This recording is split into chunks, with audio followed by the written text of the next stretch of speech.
Hello, hello, hello. Good afternoon. Happy Thursday, beautiful people. Kumusta, kumusta? Happy Thursday. Kalahati na naman ang linggo. Malapit na matapos ang January.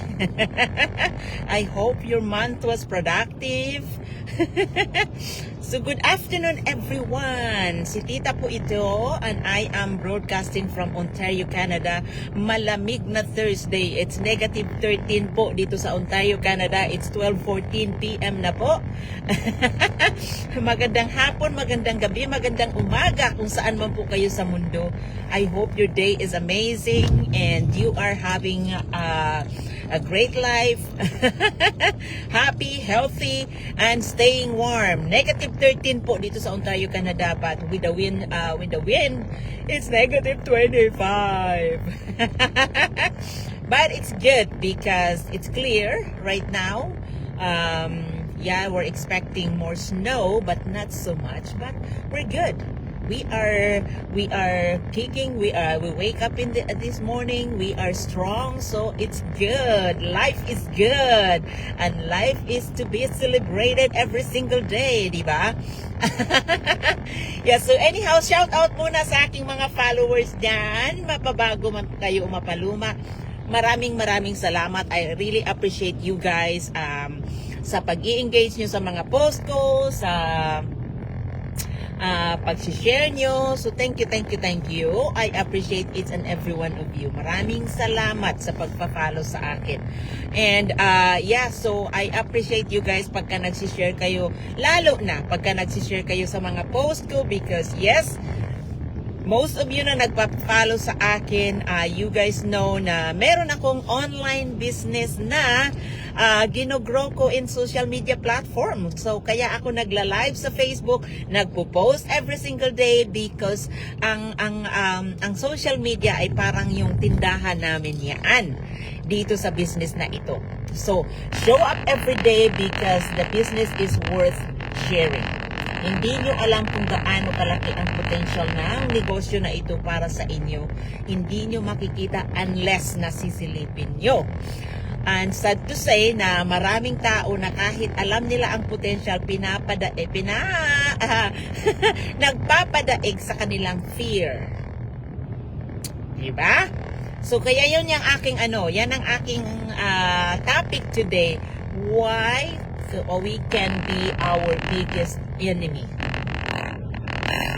Because talagang wala, kasi nasa sa atin ang susi talaga. Right? Anything that we do in our lives, sabi nga nila, whatever we are now, that is the product of what we've been thinking in the past, what we let into ourselves, kung ano yung iniisip natin, kung ano yung ginagawa natin. Yan ay reflection ng ating kung ano yung ginagawa natin from the past. Now, the good news is, pwede nating baguhin yan. Any stage of our life, pwede nating baguhin kung ano man yung hindi natin gusto right now, pwede nating baguhin yan. Because yes, the key is within us. Nasa atin lahat. Hindi porket okay umasenso siya kasi ang dami niyang connection, umasenso siya kasi marami siyang pera, umasenso siya kasi talented siya. No. We can always improve who we are.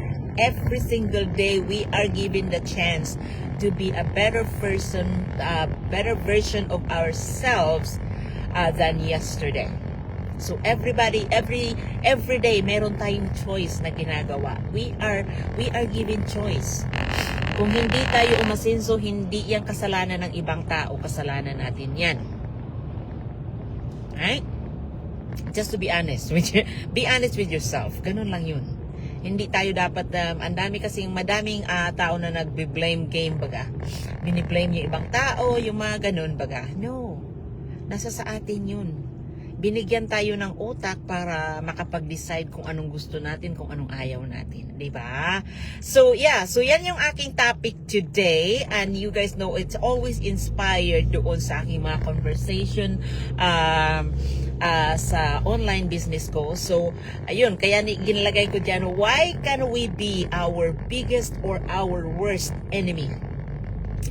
Because nagpapadaig tayo sa kung ano yung fear natin nga. Iba? Kasi marami ako nakakausap, lalo na kagabi. So, I talked to someone, sabi niya, ay nakita ko na yan, sis, nakita ko na yan, ganito yan, ganyan. Sabi niya kasi, ang mahal ng puhunan daw. Sabi ko, anong business ba ang talagang walang puhunan? Or Lori B, thank you for watching. Anong business ba lahat ng negosyo na uumpisahan natin, meron yang puhunan. Meron yang puhunan. Pagka may nag-alok sa inyo ng negosyo na sasabihin sa inyo walang puhunan, tumakbo na kayo kasi scam yan. Scam yan. Yan yun. Pero dito sa amin, we are 100% legitimate at sinasabi ko yan palagi, we have 100% you have to invest money, time and effort, anything na the same as magtayo ka ng traditional business, right? So, so kausap ko siya kahapon. So, sabi niya, ay nakita ko na yan sis, nakita ko na yung webinar. And then, ang mahal kasi ng puhunan. So sabi ko sa kanya, sis, ano bang business ang tawag nun? Kung tutuusin mo yung puhunan na meron kami, kasi we have different options talaga. Kung pwede kang mag-start ng maliit, pwede ka rin mag-start ng malaki, nasa sa iyo yan. You are always given the chance to decide whatever you want, wherever you want to start. You always have that, you always have the option. So sabi niya, kasi talagang sabi niya, ay ayoko niyan kasi yung product niya is talagang ang laki daw ng puhunan. Sabi ko, sis, ang aming product ay medical grade yan. Now, kung iisipin mo, ano ba ang importante sa iyo? Medical grade yan, so it's good for our health. Sabi ko, it's good for our health. Ano ba ang pinaka-importante? Ano ba yung, di ba sabi nila health is wealth? So, yun ang pinaka-importante. Yun, kung ilagay mo yan sa utak mo na, I am going to invest in this. Because sabi ko sa kanya, ang business side dito is just icing on the cake. Talagang ang pinaka-after ko dito is yung product. Because it helped me a lot. Ang sama-sama ng migraine ko before. Super, grabe. Magkaroon ako ng migraine yan, mga 2 araw. Suka ako ng suka, ganun. Sakit-sakit na. Now, I still have it, but I don't take my medication that much anymore. Anong nakatulong sa akin? Yung product namin. Yes.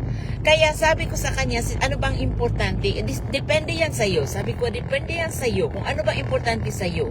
Yun bang yung health mo ba? Or yung katiting na puhunan na ilalagay mo para ka mag-invest sa sarili mo at magiging negosyo mo na rin.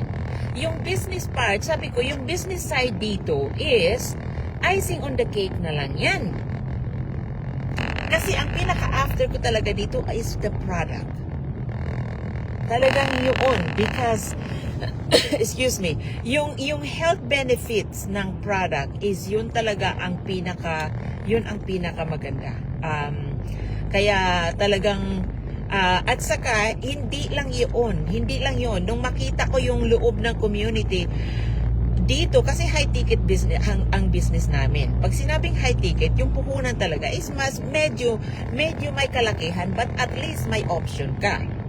May option ka at saka makikita mo yan before you decide kung ano ang gusto mong umpisahan. So, transparency is there at binibigyan ka ng pagkakataon talaga na mag-isip. So, pagka nilagay mo kasi sa utak mo na, ay, ang puhunan kaagad, hindi binabaliwala yung potential ng business. Because, alam niyo ba, hindi lang yung sa product talaga, ang potential, kumikita, Andrea, thank you for watching, kumikita, ang dami dito na kumikita ng 5 figures to 6 figures in a month. Saan ka makakakuha nun? Saan ka makakakita nun? Sapos ang dami, yan, nakakakita ko lang sa aming business community, meron na namang nakahit ng monthly fixed income na $6,000 Canadian. Every single month yan, guys. Kahit saan pa kayo magtatrabaho, kahit ano pang posisyon nyo, siguro yung pension nyo pagka nag-65 and older na kayo, hindi kayo tatanggap ng $6,000 a month no matter what. Dito, meron yan sa business natin.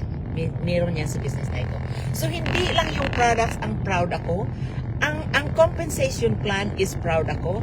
Ang community is proud ako. Proud ako kung ano yung nabago sa akin. Super dami. Kaya talagang nag-i-enjoy ako. It's like, we're not only building finances here. We're not only building financial stability, we're building legacy. Right? Kung gusto niyo ng freedom, kung gusto niyo ng time, financial freedom, na andito yan sa negosyo na ito. Kung gusto niyo na mag-grow kayo, if you've been working, excuse me, somewhere, kahit na meron kayong katungkulang in a company, if you feel na meron pa kayong pwedeng gawin, that you can still do more, dito mo yan makikita. Sa business community namin. Dito mo yan makikita. Kaya napaka-diverse ng community namin. May lawyers dito, doctors, nurses, IT, engineers, you name it. It's all here. Why? Because of the potential of the business, because of the compensation plan, because of the product benefits, and the community that we are in. Super dami. So, I never get tired of talking about it because nag-i-enjoy talaga ako, and I am happy to do, I am always open to learning. I'm learning new things every single day, so which is amazing. And yung na-learn ko, na isi-share ko rin. So, yeah, dapat talaga, kung ikaw ay hindi excited na pumasok sa work mo every single day, na yun na lang ang ginagawa mo, that means you are in a wrong place. Right? Kung sa isip mo, kung sa tingin mo, meron kang potential na meron ka pang pwede mong gawin, then you can do something about it. Pero ang nangyayari kasi, kaya nilagay ko diyan is why we can be our biggest enemy, because ang nangyayari, pinapairal natin ang takot. Yun lang, hindi lang yung sa pera. Okay? We always play it safe, especially for the money. Especially for money. Pero ang nangyayari kasi, pagka may nag-alok, ilang tao na ang nakausap ko na natakot na ma-scam because yun, tawag nun, ang pinangakuan na mag-invest ka ng ganito, wala kang gagawin, tutubo ang pera mo. Yan, because you want an easy way. Yan, very easy din na mawala ang pera nyo. That's why. Right? Kaninong fault yun? Sa'yo din. Because you want an easy way, there you go. Then, they took your money very easily too. Right? So, yeah. So, anyhow, yun nga, pinapairal yung takot. Na nauuna yung, what if hindi mag-work out? Yan, sinabi mo na sarili mo na hindi mag-work out, then hindi yan mag-work out. Pero, kung open ka to learn, open ka na tingnan lahat before ka makapag-decide, then you will see it. Right? So, huwag magpatakot sa fear natin. At saka, maniwala sa sariling kakayanan. Kung gusto mo ng buhay na ikaw yung boss, kung gusto mo ng buhay, freedom na ikaw yung magdidesisyon, then this is the right place for you. Right? But anyhow, hindi na ako magtatagal, guys. I need to gas up because napakalamig nga po dito. Yeah, so I hope it makes sense. And as always, lagi kong sinasabi, kung gusto nyo na makita yung to know more about the business, then feel free po to message me. Feel free to message me and or sign up sa aking website, na andyan po sa aking business page ang aking website. sign up with your name and email address. Nandito na ako sa gas station, guys. Sign up with your name and email address, and then yung aming back office na po ang magpapadala ng information na kailangan nyo. Okay po? And once na napanood nyo na po yung webinar, feel free to message me. I'll be more than happy to answer questions that you may have. But panoorin nyo muna ang webinar para alam nyo kung anong tatanong nyo sa akin. So anyhow, I hope it makes sense. And again, yeah, I appreciate you guys tuning in. Thank you. Maraming salamat, Andrea, Lorevi. Thank you. Thank you for watching. Thank you for tuning in. Maraming salamat, and enjoy the rest of your Thursday. And I will touch base with you guys again. Maybe, what's today? Thursday? Saturday. I would imagine Saturday. Yeah. So anyhow, enjoy the rest of your Thursday. Stay safe, and yeah. So thank you again. Maraming salamat. Papatayin ko na po. Nandito na ako sa gas station. And yeah. Hello. There you go. Okay, awesome. Thank you guys. Hello. Full time, please. Thank you. Thank you guys. Have a great day. Ingat po.